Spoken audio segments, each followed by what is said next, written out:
কথা বলবো ম্যাট্রিক্স নির্ণায়কের একটা খুবই অসাধারণ একটা শর্ট ট্রিক্স নিয়ে। দেখো, যদি তোমাকে এই ধরনের কোনো কর্ণ ম্যাট্রিক্স দেয়, যেমন এখানে এ একটা ম্যাট্রিক্স দিল, এটাও একটা কর্ণ ম্যাট্রিক্স, মুখ্য কর্ণ ছাড়া বাকিগুলো জিরো আছে। এই বি একটা ম্যাট্রিক্স দিল, এটাও কর্ণ ম্যাট্রিক্স আছে। তো যদি ভাই কর্ণ ম্যাট্রিক্স থাকে এবং আমাদের যদি এই জিনিসপত্রগুলো বের করতে বলে, যেমন এখানে আমাকে এ বি বের করতে বললো, এ স্কোয়ার এ কিউব এ 99 এগুলো বের করতে বলবো, ডিটারমিনেন্ট অফ এ বের করতে বলবো, যদি এই জিনিসগুলো বের করতে বলে তাহলে এটা কিন্তু খুব ইজিলি বের করা যায়। যেমন আমি যদি এখান থেকে এবি বের করি, তাহলে এবি এর সিম্পল অ্যান্সার কত হবে জানো? এবি এর সিম্পল অ্যান্সার হবে, তোমার হচ্ছে জাস্ট মুখ্য কর্ণে কারা আছে তুমি জাস্ট এটা দেখো। যদি এটা কর্ণ ম্যাট্রিক্স হয়, দুইটা কর্ণ ম্যাট্রিক্সের যদি গুণফল নাও, জাস্ট মুখ্য কর্ণের গুলো গুণ হবে। যেমন এখানে 2 আছে, তাহলে 2 ইনটু 3, এখানে 4 আছে, তাহলে 4 ইনটু -1, এরপরে এখানে 3 আছে, তাহলে 3 ইনটু 2, বাকিগুলা 0, বাকিগুলা 0, বাকিগুলা 0, বাকিগুলা 0। তাহলে আমাদের এবি এর রেজাল্ট হচ্ছে এখান থেকে 3 দুগুণে 6, 0 0 0 -4, 0 0 0 6, দ্যাটস ইট।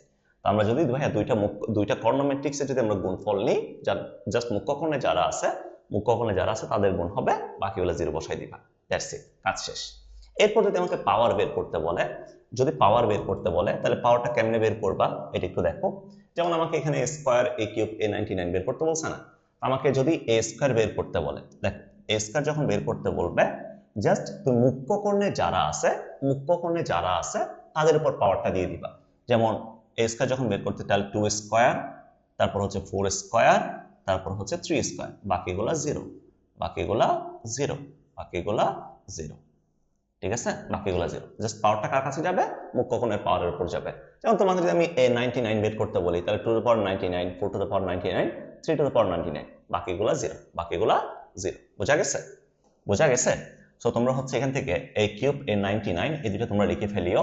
যদি আমরা ডিটারমিনেন্টের মান বের করতে যাই একটা কর্ণ ম্যাট্রিক্সের যদি ডিটারমিনেন্টের মান বের করতে যাই, যেমন ধরো ডিটারমিনেন্ট অফ এ বের করতে বলছে, তাহলে এখান থেকে অ্যান্সার কত হবে? জাস্ট মুখ্য কর্ণে যারা আছে, জাস্ট মুখ্য কর্ণে যারা আছে তাদের গুণফল 2 ইন্টু 4 ইন্টু 3, 2 ইন্টু 4 ইন্টু 3, 4 দুগুণে 8, 3 আর 24, দ্যাটস ইট। এটা আমাদের অ্যান্সার, এটা আমাদের answer.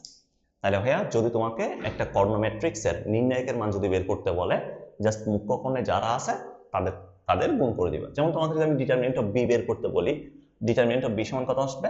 3 into -1 into 2, 3 into -1 into 2, তাহলে -3 into 6 equals to -6, that's it. এটা আমাদের অ্যান্সার। বোঝা গেছে? ক্লিয়ার?